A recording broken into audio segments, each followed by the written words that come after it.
After testing the waters to see how Nigerians will react to the purchase of new presidential jets for Tinubu and Shettima, at a time Nigerians are facing the worst hardship in their lives, Tinubu has moved the issue from rumors to the National Assembly Committee, inviting the executive branch to present a budget for the purchase of new presidential jets for Tinubu and Shettima.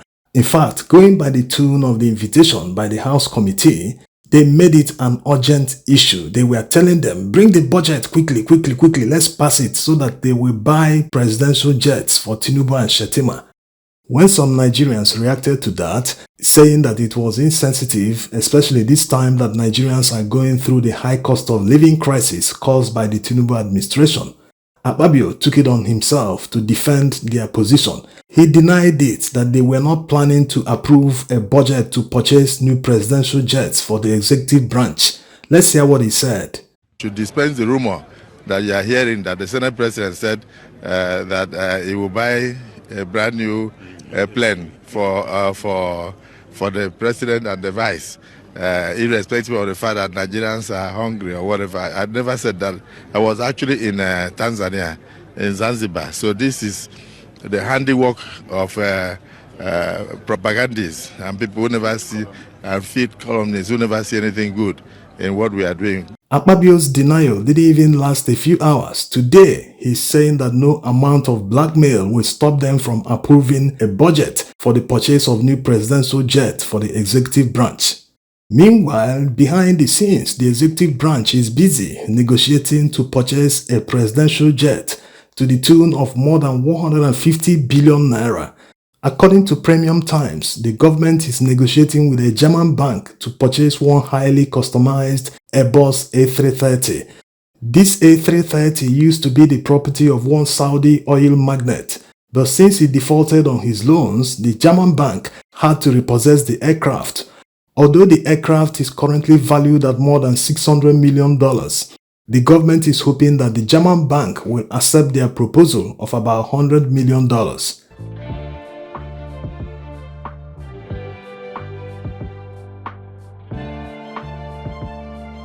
Without even going into the economics and bad timing of this unnecessary and avoidable purchase of a presidential jet, A330 is actually a huge aircraft. It can be configured to carry more than 200 passengers. So does the presidency actually need a jet that is that huge? And remember that the bigger the jet, the higher the cost of maintenance.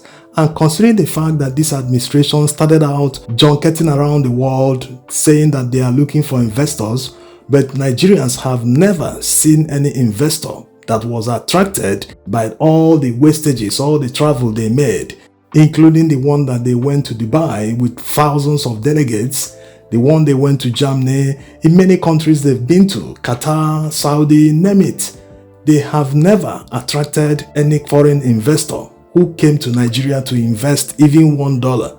Instead, while they were junketing around the world, multinational companies that were already operating in Nigeria, people that brought foreign investment into the country, some of them even invested millions of dollars to expand their operations just a few years ago.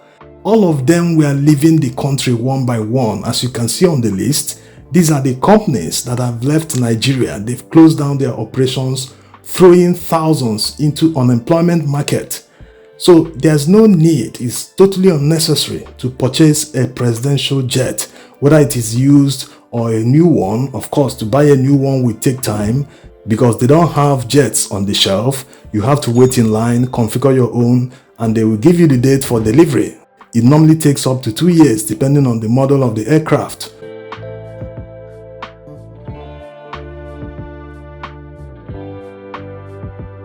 So there's nothing wrong in chartering a small private jet that can take officials to any country they want. The British Prime Minister charters a jet. In some cases, they board the British Airways, a commercial flight with other passengers. When you place UK and Nigeria side by side, you compare their national wealth, you compare the GDP of the two countries, you compare their status in the world, there's no basis for comparison at all. Even some West African countries beat us in the same metric. There's no comparison even in Africa, not to talk of Europe or America and the Western world. So the question is, if a British Prime Minister can manage the resources of an already wealthy country judiciously, why then is someone from the poverty capital of the world not managing the resources of the country judiciously? In fact, people from poor countries need to save more money. They need to redirect investment into places that will improve their economy. But instead, they focus on wastages. So until Nigerians demand that people in power stop all the wastages and redirect investment where it is needed, they will continue testing Nigerian people's limits. When will that limit be broken? When will Nigerians say, no, this one is a red line, no one will cross here, we must fight for our rights, we must make demands? Kenyans did it the other day. They shut down their country until their president yielded to their pressure and withdrew the finance bill he submitted to parliament. Again, when will the limit be broken? Rotimi Amechi sums it up nicely. Second reason, what is new to say? Nigerians don't react to anything. Has any politician told you that he's not a thief? Tell me one politician that has told you that he's not a thief. Tell me one. I don't know why you're guarding forgery, no forgery. What politician told you that I didn't forge? Which politician told you he went to university? Which politician told you he served in NYSC? Which politician told you he has a certificate? Nigerians know and still vote for them. So what's your problem? Even if you come to a Nigerian man's house and kill the mother, the father will continue his life. Nothing bothers you. Nothing. So why do I waste my time? There's nothing that our chairman said that is new. Absolutely not new. I've said this several times. I've taken so many risks. I've said too many things. The fight from Goodluck's government to Buhari's government, you all knew about it. My aircraft was seized. I was shot at. If I was killed, what will happen? Nothing. So you would die a useless life.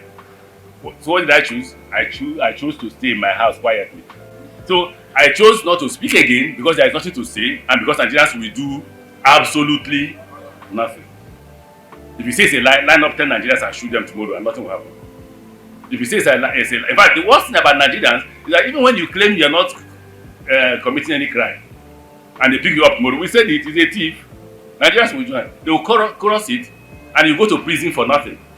The greatest fear I have is being found in prison for nothing. And you can be found in prison for doing. I don't want to repeat what I used to say before because you hold it against me. Those who are close to me know. We repeated yesterday. I will just only use one word. I won't use the rest. I say it's a hopeless situation. Again, that was a huge debate amongst us, and we are all agreed I should say nothing about the government. So I now told them if I will say nothing about Buhari's government, I will also say nothing about President Tinubu's government, because you know the problem. Instead of Nigerians finding solutions to their problem, they are committing suicide.